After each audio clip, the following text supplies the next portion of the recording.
Semifinal number 2 in 2025 is over, and no, I am not in a sauna today. It's a little warm over here for that. But I am here to talk about the second semifinal of the 2025 Eurovision Song Contest, which at the time of this recording just ended about half an hour ago, and we've compiled our thoughts and we're ready to share. We now have all 26 songs that will be in Saturday's grand final. One of them will win the 2025 Eurovision Song Contest. Unfortunately, that also means that we have said goodbye to 11 acts. A few of them actually kind of surprising. We'll get into that in a little bit. So just like in the first semifinals video, we're going to go through a few things with you. We're going to go through the countries that qualified. We're going to go through our scores. We had a top 10. We're going to go through that. We're going to go through the biggest surprise country, the biggest disappointment country, and what's coming up next. So as of now, you probably don't follow the happenings on this channel very closely, but I do. As of now, the plan is we're going to do a grand final preview video. That should come out at some point on Friday. Anyway, let's go. Let's talk about this second semifinal of the 2025 Eurovision Song Contest. There were 10 qualifiers, obviously, that came out. And in the order they qualified, they were Lithuania, Israel, Armenia, Denmark, Austria, Luxembourg, Finland, Latvia, Malta, and Greece.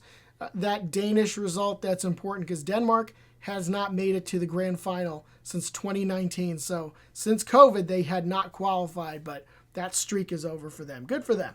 So add those countries to the 16 that we already know are going to be there, and you've got a full slate of 26. All right, so let's talk about our rankings. We have a ranking 1 through 10 of our top songs. We're going to arrange them in the 1 to 8, 10 to 12 point system that you're accustomed to. Starting at the bottom, and first let me also say that if the automatic qualifier songs that performed today were included, these rankings would be different because we did have, actually 2 of them would have been in the top 10, but we're not including them. Only songs that were up for the vote this time are included in this list. So 1 point we gave Serbia. So the Serbian song, to be honest, I'm not super in love with it. But I did give Prince credit for a couple of things. 1, his vocals. His vocals were very good. And 2, the staging. I thought the fact that he was singing pretty well while being dragged on the floor, yeah, that's actually kind of impressive. Going back to the vocal point, I actually thought his diction and vocal clarity was one of the better of the night. So, yeah, I found a way to give him a point. He actually just got past Montenegro. I had Montenegro 11th, but it was very, very close.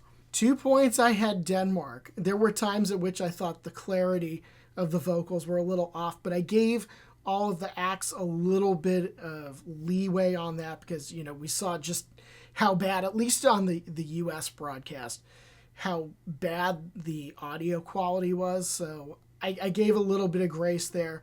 It was just a fun song. I really liked Sissel's staging. This was the kind of song where you figured that, you know, the lyrics are kind of basic. The song itself, you know, it's average. And she was going to really have to sell it on the staging. And she did. You know, it was going to rely on the staging, and she pulled it off. 3 points, I had our shock non-qualifier, Czechia. So now this isn't as big of a surprise as maybe Belgium was the other day.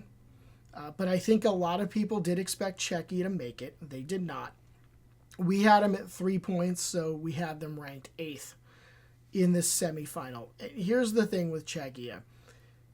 Adonis has a really nice voice. He's a good singer. There were just times when I thought maybe the performance was a little bit off.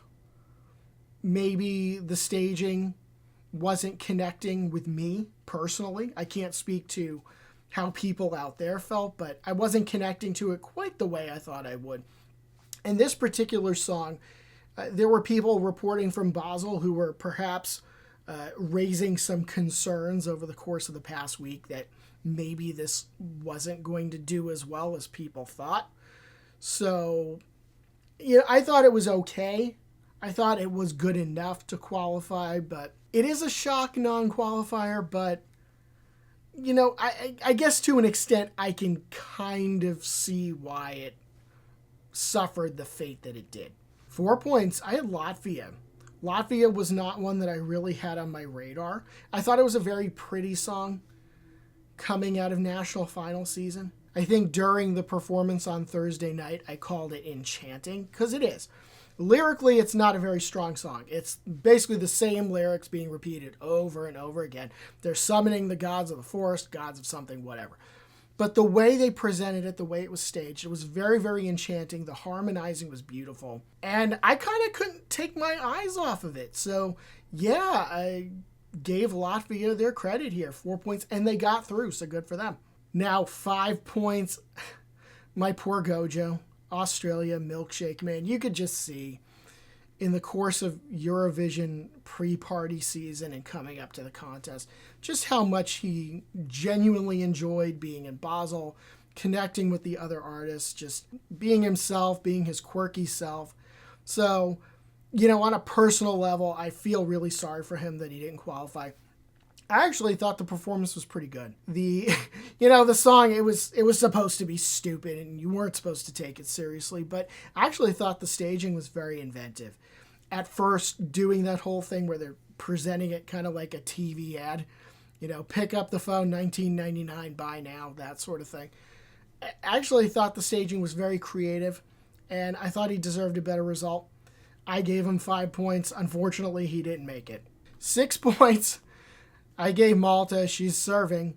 She's serving something. I think we all know what she's serving. Well, I'll tell you what she's serving. She's serving up a spot in the grand final, because that's where she got. Malta has already done its job in this Eurovision Song Contest. It went viral a while ago. She's a fan favorite. Regardless of how it does on Saturday, she has already won over plenty of hearts and minds. So she's already accomplished the mission for Malta. As for the performance, vocally, I thought she was actually okay. The staging was over the top. It was maximalist. It was eccentric. It was basically an explosion. She took every camp element that she could have possibly grabbed out of the sky and jammed it into her 3-minute performance. And I loved it. Yeah, it worked for me, I'll tell you. I mean, is it the best song in the contest this year? No, of course it isn't. But do I love the fact that she's going to be singing this again on Saturday? Absolutely. Yes. 7 points, Austria. Austria has been one of the favorites to win this contest. I have a very mixed set of opinions on this Austrian song. JJ is probably the most technically talented vocalist in the entire contest. He is a trained opera singer. He is very, very good at what he does. His vocal score, obviously, if you looked at my score sheet, you would see his vocal scores were very, very high, especially in terms of the technicals of the performance. The only drawback to that there were times when I thought perhaps the diction and clarity weren't there, but I wasn't sure if it was him or the audio quality, so I just was willing to set that aside for a minute. I think maybe there were some people who probably liked the staging. I thought it was a little bit all over for me. I'm not sure it was for me. The thing is, I'm not sure if the song itself is for me. Austria may very well win the contest. I'm not ruling it out, but to me it wasn't a winning song. Really, the thing that did it for me in Austria, giving it 7 points, having it so high up my chart, was the fact that he is just such a good singer. But I don't know if I like the song itself. We will see how Europe and the world rate it on Saturday, because it did get through. It did deserve to get through. It absolutely did. So we'll see what happens on Saturday. 8 points, Luxembourg. Luxembourg truthers unite. I told you that Luxembourg was going to make the final, and guess what? Luxembourg made the final. But I will say, even I was surprised at how highly I rated this song. I thought it was going to probably end up around 4 points for us, but it ended up at 8, and let me tell you why. I liked this Luxembourg song right from the start. in national final season. It was one of my favorites coming out of all of the national finals. But put that aside for a minute. The staging, the visuals, she's in a dollhouse, and you've kind of got like that virtual reality thing going on right at the start of the song. I actually didn't see that coming. And it was kind of like one of those moments you're taken aback, like, wow, this actually was quite a glow up from the Luxembourg Song Contest. I wasn't expecting that, and it was a pleasant surprise for me. So yes, Luxembourg has gone through, and we will see them on Saturday. 10 points. I had Greece. Let me tell you, I have been a supporter of Claudia's since the Greek national final at the end of January. I thought both in the Greek national final and here in Basel on Thursday, and probably again on Saturday, especially that opening to the song when she's singing. Her voice is so angelic. It is so beautiful. And really just the whole song in general is just very, very well done. Yeah, you can take whatever points you want for the staging and whatever else, but I thought her vocals were that good that I ended up having it all the way up at 10 points. Second place. I really, really, really love her singing. I really genuinely love it. And I hope for a good result for her on Saturday. It's not doing that great in the odds, but personally, I thought it deserved to be here. And then, 12 points. Who else? The queen. My queen. La Reina. Erika Viikman. Finland. 12 points. Let me tell you something. Erika, I don't know if you will ever see this video. You probably will. But in the off chance that you do, if you and maybe Miriana Conti, you ever come to the United States and you want to do a show, maybe in New York, I will be there. I will be there. We will watch the show. We will have such a great time watching you perform over here.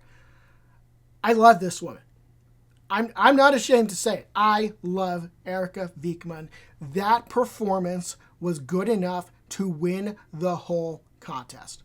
And as far as I'm concerned, that's not hyperbole.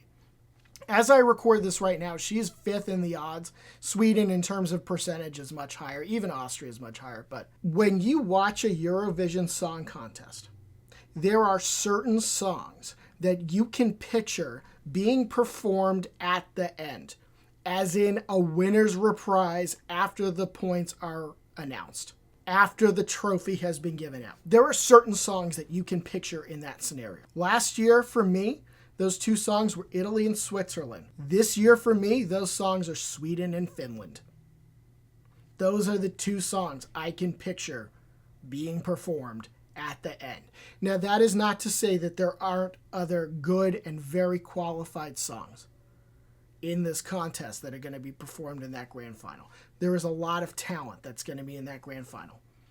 But right now, the two songs that I can picture very clearly being performed at the end are Sweden and Finland. And with Finland today, you saw it at the Finnish national final a few months ago. You saw it again today. She is a hell of a good performer. She owned that stage. It was hers, and we are hers. She owns us. That's how good it was. And I am all in for Finland on Saturday. I hope she does amazing. So let's talk surprises and disappointments. Surprise, Latvia. And actually, Latvia was a semifinal surprise for us last year as well, because it was not a song anyone expected to get through. I think some people were starting to sense, if you look at the odds at the last minute, that maybe Latvia would get through. But I don't think it was anything near a guarantee. But you see, I gave Latvia 4 points. Even I was pretty impressed with how well they did and how just mesmerizing their performance was. So yes, Latvia was a pleasant surprise in the second semifinal. And now if you're looking for a disappointment, unfortunately and obviously, it's going to be Czechia. Czechia was pretty high up in the odds at one point. It kind of slipped to the edge of the top 10, maybe just outside the top 10. But I think most people expected Czechia to get through. Unfortunately, it didn't for the reasons that we discussed earlier. Maybe the performance just didn't cut it in certain respects. It didn't connect with people out there clearly because it didn't finish in the top 10. I don't think it's as big of a disappointment as Belgium. Belgium was a legitimate shock that it didn't work out and it didn't get through. Czechia, I think, is a little less of one, but I think most people probably would have agreed that Czechia would make it. I think maybe Armenia, maybe Latvia took its spot, but nevertheless, they got through. Czechia didn't. So this is definitely a disappointment for them because I think they found a talented performer, but it just did not work out. So in terms of what is next up, I'll tell you what's next up, the grand final. We're 2 days away from finding out who has won the Eurovision Song Contest in 2025. That will start, as always, at 9 p.m. Central European Time, 8 p.m. in London. It'll start at 3 p.m. in New York City, 12 noon in Los Angeles. And if you're watching in Sydney, 5 a.m. on Sunday. Unfortunately, Australia won't be there, so I don't know how many Australians are going to be tuning in. I'm sure a few will anyway, but we will see you for the grand final on Saturday. And for more on the Eurovision Song Contest, we ain't done yet. You can follow theEuroYard.com on Blue Sky, subscribe to this YouTube channel, and visit theEuroYard.com.